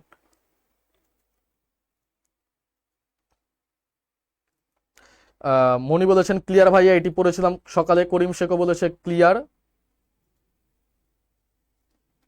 মুক্তা বলেছে জি ভাইয়া অল ক্লিয়ার। তো শেয়ার আপনারা একটু শেয়ার করেন, শেয়ার মাত্র হয়েছে হচ্ছিল 11টা, আপনারা একটু বেশি বেশি শেয়ার করেন। এই লাইভটা শেয়ার করে দেন। লাইভটা শেয়ার করলে আপনার কাছে যে পিডিএফটা আছে, ক্লাস শেষে যে পিডিএফটা আছে, যে সুন্দর গোছানো পিডিএফ, এই সুন্দর ক্লাসের সুন্দর গোছানো পিডিএফটি আমাদের টিম আপনার কাছে পাঠিয়ে দেবে। শাখাওয়াত হোসেন খোকন বলেছেন যে ক্লিয়ার ভাইয়া। তো যদি ক্লিয়ার হয় তাহলে আমাদের যে পরবর্তী যে স্লাইড আছে, আমরা পরবর্তী স্লাইডে চলে যাব। যে এইখানে দেখেন আছে কি, জান্নাত বলেছেন শেয়ার আর মেনশন আমি সবসময় করি ভাইয়া, তো আপনাকে অসংখ্য ধন্যবাদ। সবসময় যে এগুলো হলো পাকিস্তানের শরীরের কাটা, এখানে এগুলো দ্বারা কোনটি বোঝানো হয়েছে, যে এগুলো হলো পাকিস্তানের শরীরের কাটা। তো আমরা জানি যে কলেজের যে প্রিন্সিপাল ছিল কে, আফাজ আহমেদ, কলেজের প্রিন্সিপালকে আফাজ আহমেদ। তো যে জাদ্রেল টাইপের যে মিলিটারি পান্ডা যে বলা হয়েছে, যে জেনারেল বলা, যে মিলিটারি কর্নেল বা জেনারেল যেই হোক, সে আসছিল কি কলেজে তলব করতে। তো তখন হচ্ছে এলো কলেজে তলব করতে আসছিল। তো তার এই ধারাবাহিকতায় এর আগে নুরুল হুদা যে এখানে একটা বিষয় যে টেনে আনেন, যে কলেজে যে প্রিন্সিপাল আছে আফাজ আহমেদ, তার সঙ্গে পাকিস্তানি বাহিনীদের খুব মরম সম্পর্ক, এবং এর আগে পাকিস্তানি বাহিনীদের সে একটি পরামর্শ দিয়েছিল যে এগুলো একটা বাংলাদেশের, যে এইটার আগে অ্যান্সার করেন তাহলে তারপরে বিষয়টা ক্লিয়ার করতেছে। স্বর্ণা ইসলাম বলেছেন শহীদ মিনার, শাখাত হোসেন খোকন বলেছেন শহীদ মিনার, মুক্তা বলেছেন শহীদ মিনার, করিম শেখ শহীদ মিনার, অপদার্থ ছেলে বলেছেন শহীদ মিনার, সোডিয়াম নিয়নো বলেছেন শহীদ মিনার। তো যারা শহীদ মিনার অ্যান্সার করেছেন তাদের সবার অ্যান্সারই সঠিক হয়েছে, সবাইকে অসংখ্য ধন্যবাদ। যে শহীদ মিনার, যে এগুলো হলো পাকিস্তানের শরীরের কাটা, এখানে এগুলো দ্বারা কি বোঝানো হয়েছে, এখানে এগুলো দ্বারা বোঝানো হয়েছে, এখানে এগুলো দ্বারা বোঝানো হয়েছিল শহীদ মিনার, যে এখানে এগুলো দ্বারা বোঝানো হয়েছে শহীদ মিনার। যে আফাজ আহমেদ মিলিটারিদের এই পরামর্শ দিয়েছিলেন যে এই শহীদ মিনার হচ্ছে কি পাকিস্তানের শরীরের কাটা, আপনারা এই শহীদ মিনার গুলো সরাই ফেলেন, এই পাকিস্তানের যে পাক সাব শরীর থেকে এই কাটাগুলো সরাই ফেলেন, এইটা পাকিস্তানের পাক সাব শরীরকে কি অপবিত্র করতেছে। এখন আমরা জানি কি শহীদ মিনার কি ছিল, 1952 সালে যে আমরা যে ভাষা আন্দোলন করেছিলাম তার একটি প্রতীক ছিল কি শহীদ মিনার, এবং এইটা কি আমাদের অনুপ্রেরণার একটি উৎস। এই শহীদ মিনার, এই ভাষা আন্দোলন বাংলাদেশের যত স্বাধীনতা আন্দোলন হয়েছে, এরপরে স্বাধীনতার জন্য যত আন্দোলন হয়েছে, সব আন্দোলনকে অনুপ্রেরণা জুগিয়েছে কি ভাষা আন্দোলন, আর এই ভাষা আন্দোলনের প্রতীকটি ছিল কি শহীদ মিনার। তো এই শহীদ মিনার সেই জন্য কি তাদের জন্য কি এটা কি যে তাদের কাছে এটা কাটা হয়ে গেছে, কারণ কি এই শহীদ মিনার আমাদের অনুপ্রেরণার একটি উৎস। ভাষা আন্দোলন থেকে যে আমরা অনুপ্রেরণা পেয়ে যে পরবর্তী আন্দোলনগুলো যাতে আরো বেশি জোরদার করতে পারি, সেইটাকে এই শহীদ মিনার ভাষা আন্দোলন কি ত্বরান্বিত করেছে। তো সেই জন্য হচ্ছিল তাদের কাছে তো এইটা তো বাজে লাগবেই, তাদের কাছে তো এটা কাটা মনে হবেই, কারণ আমরা তো এই স্বাধীনতা আন্দোলনকে বেগবান করতেছিল কি, যে এই ভাষা আন্দোলনের যে চেতনা আছে সেটা কি স্বাধীনতা আন্দোলনকে বেগবান করে দিয়েছিল। এগুলো পাকিস্তানের শরীরের কাটা, এখানে এগুলো দ্বারা বোঝানো হয়েছে কোনটি শহীদ মিনার। তো এর পরবর্তীতে যে অ্যান্সার সেটা হচ্ছিল নুরুল হুদাকে ডাকার পর ইসাক কোন প্রফেসরের বাড়ির দিকে যায়। তো আমরা যদি গল্পের একটু শুরুর দিকে যাই, তো তখন হচ্ছে বলা হয়েছিল কি যে নুরুল হুদাকে ডাকতে এসেছে কে, প্রিন্সিপালের পিয়ন ইসাক মিয়া, সে নুরুল হুদার বাড়িতে এসেছে নুরুল হুদাকে ডাকার জন্য, এবং এরপরে সে আরেকটি প্রফেসরের বাড়িতে যায়। এবং কোন প্রফেসরের বাড়িতে যায় আপনারা একটু এইটা অ্যান্সার করার ট্রাই করেন, যে নুরুল হুদাকে ডাকার পর ইসাক কোন প্রফেসরের বাড়ির দিকে যাবে। যে নুরুল হুদা ইসাককে বলেছিল যে বেঠিয়ে চাপিয়ে, তো ইসাক হচ্ছে হলো বাংলা বলা ছেড়ে দিয়েছে পাকিস্তানিরা আসার পরেতেই, যে এই আমরা এর পরেও জানবো যে কবে থেকে সে বাংলা বলা ছেড়েছে, এপ্রিলের শুরু থেকে ইসাক বাংলা বলা ছেড়ে দিয়েছে। তো ইসাক বাংলা বলা ছেড়ে দিয়েছে, সেই জন্যই তার সঙ্গে কথা বলতে গেলে কিভাবে কথা বলতে চায়, উর্দুতে কথা বলতে চায়। কিভাবে কথা বলতে চায়, উর্দুতে কথা বলতে চায়। যে নুরুল হুদা যেহেতু উর্দু ভালোভাবে পারে না, সেই জন্য সে ভাঙা ভাঙা উর্দুতে তার সাথে কি কথা বলতো, যে বেঠিয়ে চাপিয়ে। তো কিন্তু সে উত্তর দিয়েছিল যে না, যে তার আসলে চা খাওয়ার এখন সময় নাই, এরপরে তার আরেকজন প্রফেসরের বাড়ির দিকে যেতে হবে। এখন আমি জানতে চাচ্ছি যে সে এরপরে কোন প্রফেসরের বাড়ির দিকে যাবে। সোডিয়াম নিয়ান বলেছেন জিওগ্রাফির প্রফেসর, করিম শেখ বলেছে ভূগোল অধ্যাপক। ভূগোল অধ্যাপক না বলে আমরা বলবো জিওগ্রাফির প্রফেসর, কারণ বইয়ে ডিরেক্ট দিয়ে আছে কি জিওগ্রাফির প্রফেসর। আব্দুস সত্তার মৃধা,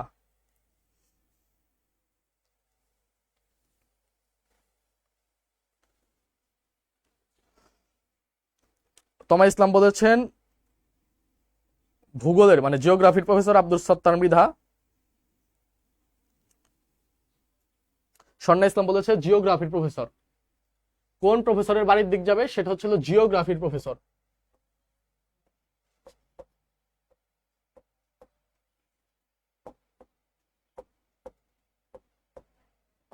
জিওগ্রাফির প্রফেসর। অপদার্থ ছেলে বলেছে আব্দুল সত্তার মৃধার বাড়ির দিকে যাবে, এবং সে কোন বিষয়ের প্রফেসর ছিল, জিওগ্রাফির প্রফেসর।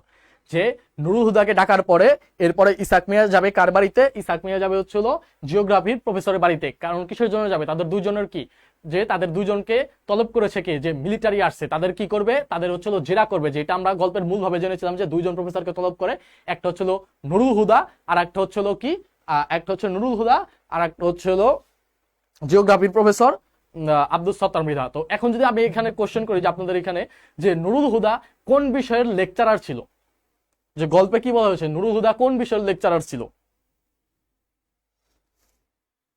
আপনার একটু এটা অ্যান্সার করার চেষ্টা করেন যে নুরুল হুদা কোন বিষয়ের লেকচারার ছিল।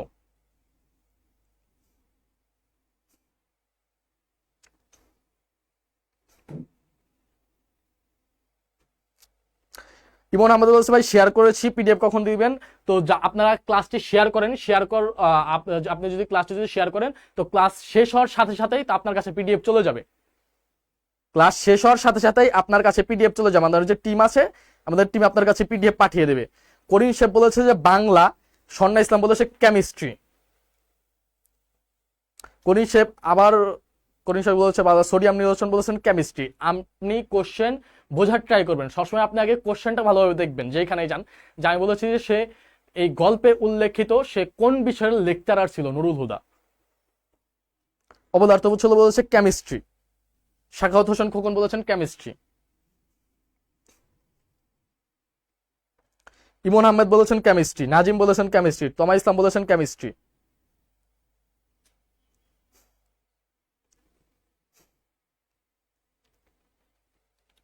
তো হ্যাঁ, যে নুরুল হুদা হচ্ছে কোন বিষয়ের লেকচারার ছিল, সেটা ছিল কেমিস্ট্রি।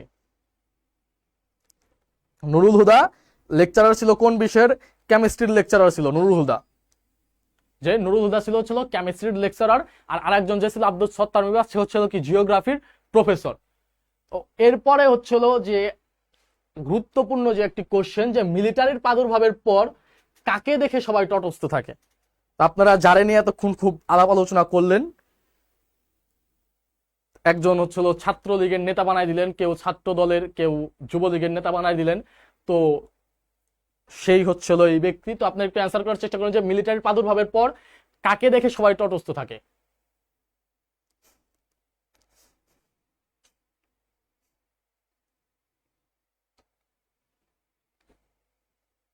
যে মিলিটারির প্রাদুর্ভাবের পর কাকে দেখে সবাই তটস্থ থাকে।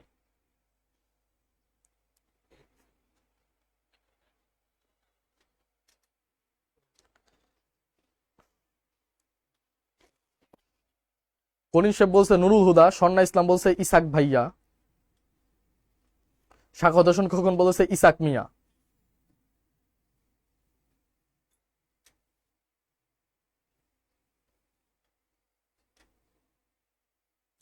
অপদার্থ ছেলে বলেছে ইসাক চাচা। সোডিয়াম নিয়ন বলেছে যে ইসাক মিয়া। তো এইটার সঠিক উত্তর হচ্ছিল ইসাক মিয়া। যে ইসাক মিয়াকে দেখে সবাই তটস্থ থাকে। আর প্রিন্সিপালের যে রুম আছে তার রুমে তার খুব হচ্ছিল যাতায়াত, বা প্রিন্সিপাল সে ছিল কি যে প্রিন্সিপালের পিয়ন শ্রাবণ দে বলেছে ইসাক মিয়া। তো ইসাক মিয়াকে দেখে সবাই কি থাকে? তটস্থ থাকে। আর এপ্রিলের শুরু থেকে কি ইসাক মিয়া বাংলা বলা ছেড়ে দিয়েছে, তখন সে কি বলে? উর্দু বলে। এপ্রিলের শুরু থেকে বাংলা বলা ছেড়ে কি বলেছে? সে উর্দু বলে। তো এরপরের যে একটু যে কোশ্চেনটি, যে আব্বুকে ছোট মামার মতো লাগছে, এটি কার উক্তি? যে আব্বুকে ছোট মামার মতো লাগছে, এটি কার উক্তি? এটা একটু অ্যান্সার করার ট্রাই করেন।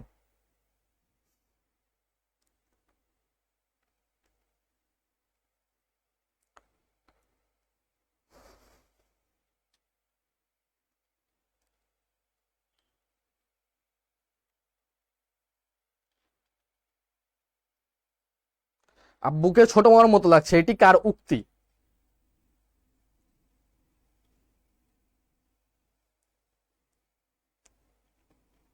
আমি কারো কমেন্ট দেখতে পারতেছি না। আপনারা কমেন্ট করেন দ্রুত যে এটি কার উক্তি, যে আব্বুকে ছোট মামার মতো লাগছে, এটি কার উক্তি? স্বর্ণা ইসলাম বলেছেন 5 বছরের ছেলের।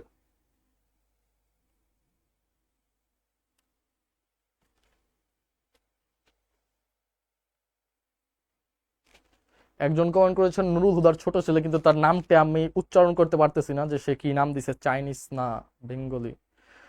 তো সোডিয়াম নিয়ন বলেছে 5 বছরের ছেলের।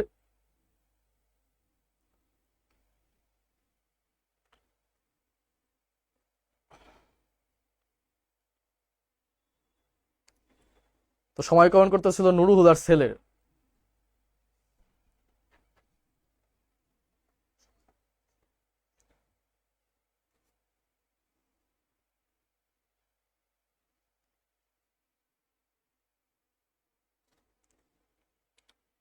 যে আব্বুকে ছোট মামার মতো লাগছে। নুরুল হুদার ছোট ছেলে 5 বছর। যে আব্বুকে ছোট মামার মতো লাগছে, এটি কার উক্তি?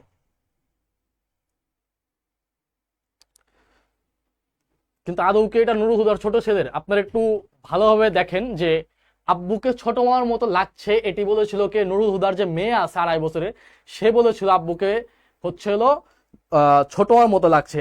আর নুরুল হুদার যে 5 বছরের ছেলে আছে, সে তার হচ্ছে হলো একটু বড়, সে একটু গম্ভীর গম্ভীর মুখ নিয়ে বলেছিল যে আব্বুকে ছোট মামার মতো দেখাচ্ছে। আব্বু কি তাহলে মুক্তিবাহিনী? কারণ আমরা জানি কি যে মিন্টু যে মুক্তিযোদ্ধার যে শ্যালক ছিল, সে ছিল কি মুক্তিবাহিনী। তো আর নুরুল হুদার যে 5 বছরের ছেলে ছিল, সে একটু নুরুল হুদাকে কতক্ষণ একটু অবজার্ভ করছিল। তো বাংলা যে শব্দটা আছে ওইটা আমি আসলে মনে করতে পারতেছি না, যে সে আসলে নুরুল হুদাকে দেখে বলেছিল যে আব্বুকে ছোট মার মতো দেখাচ্ছে, আব্বু কি তাহলে মুক্তিবাহিনী? আর নুরুল হুদার মেয়ে বলেছিল যে আব্বুকে ছোট মার মতো লাগছে।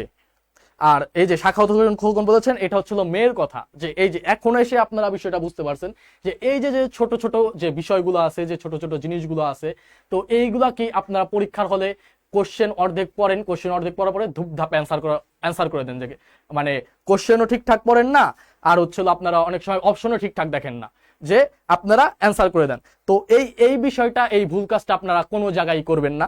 তো আপনারা আসলে বুঝবেন যে কোশ্চেনটা কি। আর এই ভুলগুলো যদি আপনারা না করতে চান, এই বিষয়গুলো যদি আপনারা নিজে নিজে বুঝতে পারতেছেন আপনাদের ধরা দেওয়ার জন্য কি একজন দরকার, তাহলে রয়্যাল এডুকেশনের যে টিম আছে, আমরা যে আছি, আমরা আপনাদের সাথে আছি। আপনারা প্রতিদিন যে ক্লাস আছে আমাদের, যে বাংলা ইংলিশ আইসিটি যে ক্লাসগুলো যাইতেছে, বি ইউনিটের, ইভেন যে আমাদের সায়েন্সেরও ক্লাসগুলো যাচ্ছে, তো এই ক্লাসগুলো আপনারা দেখবেন, এই ক্লাসগুলো দেখেন। এখানে আপনাদের যত ধরনের কনফিউশন আছে, যত ধরনের যেখানে যেখানে গেলে আপনারা আটকা যেতে পারেন, যেখানে যেখানে গেলে আপনারা ভুল করতে পারেন, ওইগুলো দেখিয়ে দেবে যে আমাদের রয়্যাল এডুকেশন যে টিম আছে। আপনারা এই পেজটি যে লাইক দিয়ে দেন, ফলো দিয়ে দেন, যে প্রতিদিন এটার আপডেট আপনারা পেয়ে যাবেন আপনাদের কখন কোন ক্লাস হবে।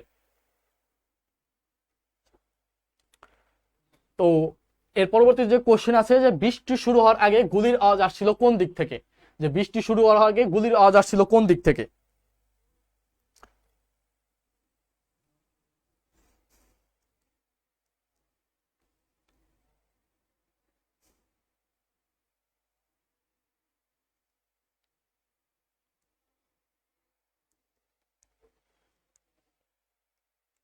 যে বৃষ্টি শুরুর আগে গুলির আওয়াজ আসছিল কোন দিক থেকে?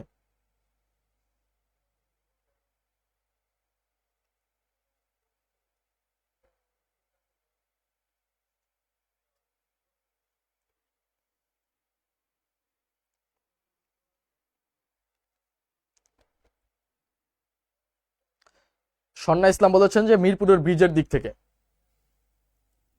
ইবন আহমেদ বলেছেন যে রাস্তা থেকে। করিম শেখ বলেছেন যে উত্তর দিকের ব্রিজ।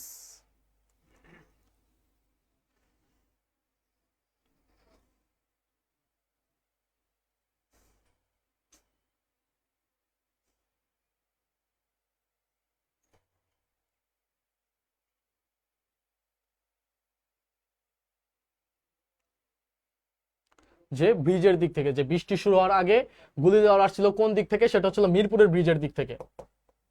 আর এটা কে বলেছিল? এটা যে নুরুল হুদার যে স্ত্রী আসমা, সে হচ্ছিল বলেছিল যে মিরপুরের ব্রিজের দিক থেকে হচ্ছিল গুলি দেওয়া আসছে, যে মিরপুরের ব্রিজের দিক থেকে। ও আগে আমরা হচ্ছে একটা ভুল বলেছি, যে তার মেয়ে বলছে ছোট মামা হয়েছে।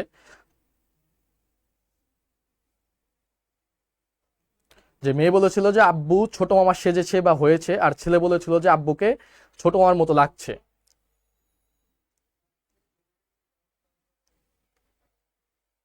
হ্যাঁ, এখন এখন বিষয়টা ক্লিয়ার। তো দুঃখিত আমি।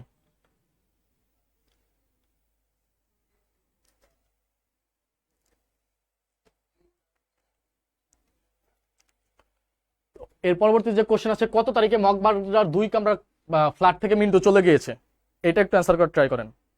যে কত তারিখে হচ্ছিল মগবাজারের 2 কামরার ফ্ল্যাট থেকে মিন্টু চলে গিয়েছে?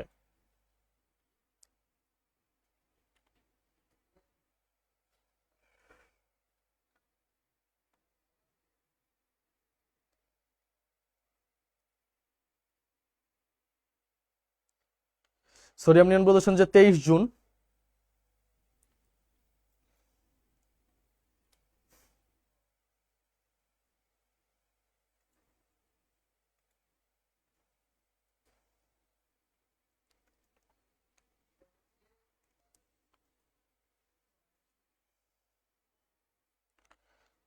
তাহলে অ্যান্সার করার ট্রাই করেন যে কত তারিখে মগবাজারের 2 কামরার ফ্ল্যাট থেকে মিন্টু চলে গিয়েছে।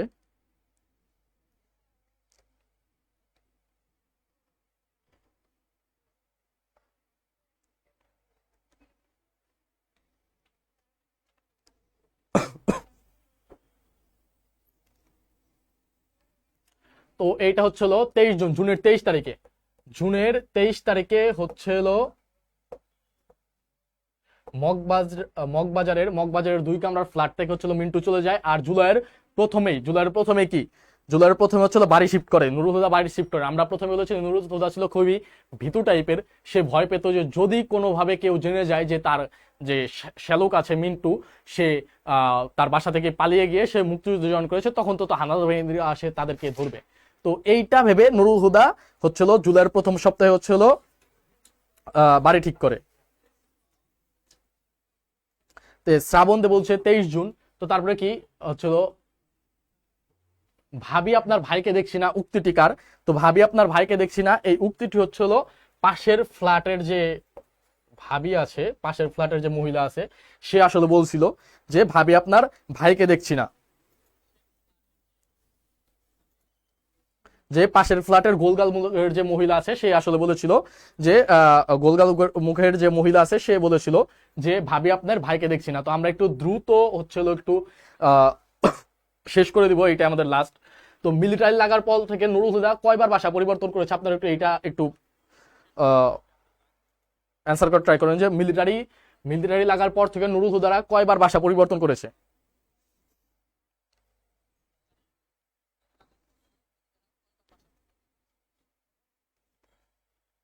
যে পাশের ফ্ল্যাটের গোলগাল মুখের মহিলা, হ্যাঁ পাশের ফ্ল্যাটের গোলগাল মুখের মহিলা। আর সোডিয়াম নিয়ন বলেছেন হচ্ছিল 4বার, স্বর্ণা ইসলাম বলেছেন 4বার। 4বার। যে মিলিটারি লাগার পর থেকে নুরুল হুদারা কয়বার ভাষা পরিবর্তন করেছেন? 4বার ভাষা পরিবর্তন করেছেন। আর কত তারিখে নুরুল হুদা ভাষা শিফট করলো, যেটা আমি একটু আগেই বললাম, ওইটা একটু বলার ট্রাই করেন। অপদার্থ ছিল 4বার, করিম শেখ 4বার। সবাইকে ধন্যবাদ।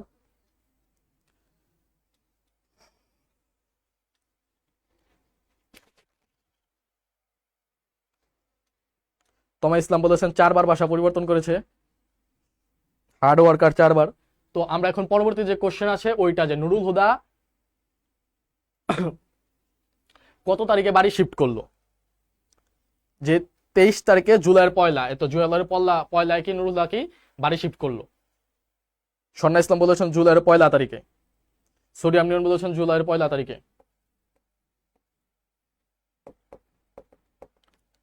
জুলাইয়ের মানে যেটা 1 তারিখ বলা যায় আর কি, জুলাইয়ের 1 তারিখে বাড়ি শিফট করেছে নুরুল হুদা। আর কারা নৌকা নিয়ে বিল আর ধান খেতে হয়ে এদিকে আসে? কারা?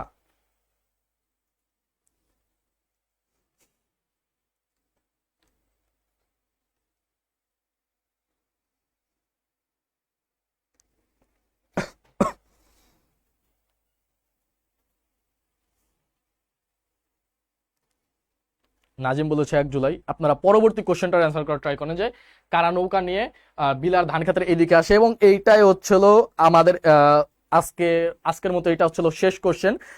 আমি জানি যে রেইনকোট গল্পটা মানে টোটালি আজকে শেষ হয় নাই, কিন্তু এটার পরবর্তীতে আমি এইটার উপরে আর একটি ক্লাস নিব, এবং এইটি হচ্ছে পেজে জানিয়ে দেওয়া হবে এটার যে পার্ট 2, এইটা আমরা এইটার উপরে যে আরেকটি ক্লাস নেব। ওই ক্লাসে আমরা টোটাল, একজন বলেছে মুক্তিযোদ্ধারা মুক্তিবাহিনীরা, কিন্তু মুক্তিযোদ্ধারা মুক্তিবাহিনীরা ওইখানে উল্লেখ করে নাই। ওইখানে উল্লেখ করেছিল যে স্ট্যান্ড গান ওলা ছোকরার দল। কি উল্লেখ করা হয়েছিল? যে স্ট্যান্ড গান ওলা ছোকরার দল। স্ট্যান্ড গান ওলা ছোকরার দল হচ্ছে কি করতো, যে এইখানে চলে আসতো, যে ধান খেতের এদিকে আসতো। তো আমি জানি আপনি জানেন যে তারা মুক্তিবাহিনী, কিন্তু আপনাকে অ্যান্সার করতে হবে যে পাঠ্য বইয়ে আসলে কি হিসেবে লেখা আছে। পাঠ্য বইয়ে লেখা আছে যে স্ট্যান্ড গান ওলা ছোকরার দল।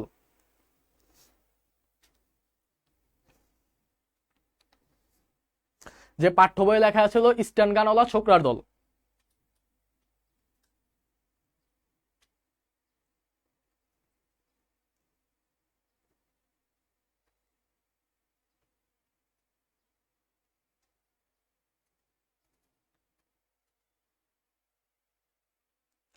হ্যাঁ, যে অপদার্থ ছিল বলছে ইস্টার্ন গল অর শুক্লাধর। তো আপনারা যারা যারা শেয়ার করেছেন তাদের সবার কাছে কি ক্লাসের যে পিডিএফটা আছে, ক্লাসের পিডিএফটা চলে যাবে আমাদের যে টিম আছে রয়্যাল এডুকেশনের যে টিম, তার মানে মুক্তি বাহিনী। ভাইয়া তার মানে মুক্তি বাহিনী, ঠিক আছে, এইটা আপনি বুঝতেছেন, কিন্তু আপনাকে অ্যান্সার করতে হবে স্ট্যান্ড গান ওলা ছোকরার দল। যদি আপনার পরীক্ষায় কোশ্চেন আসে তাহলে আপনাকে স্ট্যান্ড গান ওলা ছোকরার দল এই কথাটাই লিখতে হবে।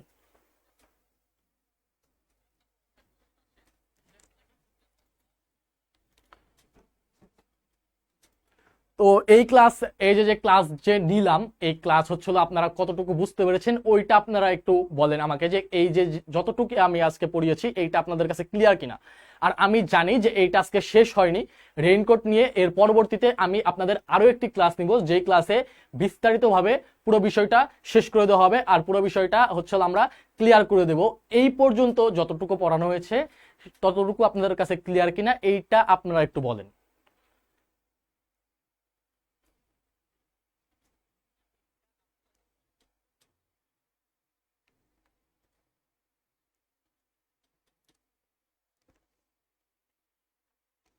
স্বর্ণা ইসলাম বলেছে এমসিকিউ সলভ ক্লাস চাই। আচ্ছা, এর পরবর্তীতে এমসিকিউ সলভ ক্লাস আসবে। আপনারা আপনারা বলবেন যে আপনাদের কি কি লাগবে, আরো কোন ধরনের ক্লাস লাগবে, কোন টপিকের উপর ক্লাস লাগবে, সেইটা আপনারা জানান। তো রয়্যাল এডুকেশন যে আমাদের যে টিমটি আছে এইটা আমরা সবসময় আছি আপনাদেরকে বেস্ট সার্ভিসটা দেওয়ার জন্য। আর আমরা যে আপনাদেরকে এত কষ্ট করে ক্লাসগুলো নিচ্ছি, আপনারা আপনাদের বন্ধুদের কাছে যে মেনশন করে দিবেন আর শেয়ার করে দিবেন, জানিয়ে দেবেন আপনাদের বন্ধুদেরকে, তাহলে তারা উপকৃত হবে এই ক্লাসগুলো করার মাধ্যমে। যে এমসিইউ ক্লাস চান, আচ্ছা এমসিইউ ক্লাসের পরবর্তীতে নেওয়া হবে। আর আপনারা এই পেজটি হচ্ছে লাইক দেন, ফলো দিয়ে এইটার সাথে থাকেন, রয়্যাল এডুকেশনের সাথে থাকেন, তাহলে আপনারা এইখান থেকে সব ধরনের যে সহায়তা আছে সব ধরনের সহায়তা আপনারা পাবেন আপনারা এইচএসসি ভালো রেজাল্ট করার জন্য। যে এখন জাস্ট প্র্যাকটিস হলেই ভালো। যে একজন বলেছেন যে আপনার ভূগোল ক্লাস অনেক মিস করি, আপনি দুর্দান্ত পড়ান। তো আপনাকে অসংখ্য ধন্যবাদ।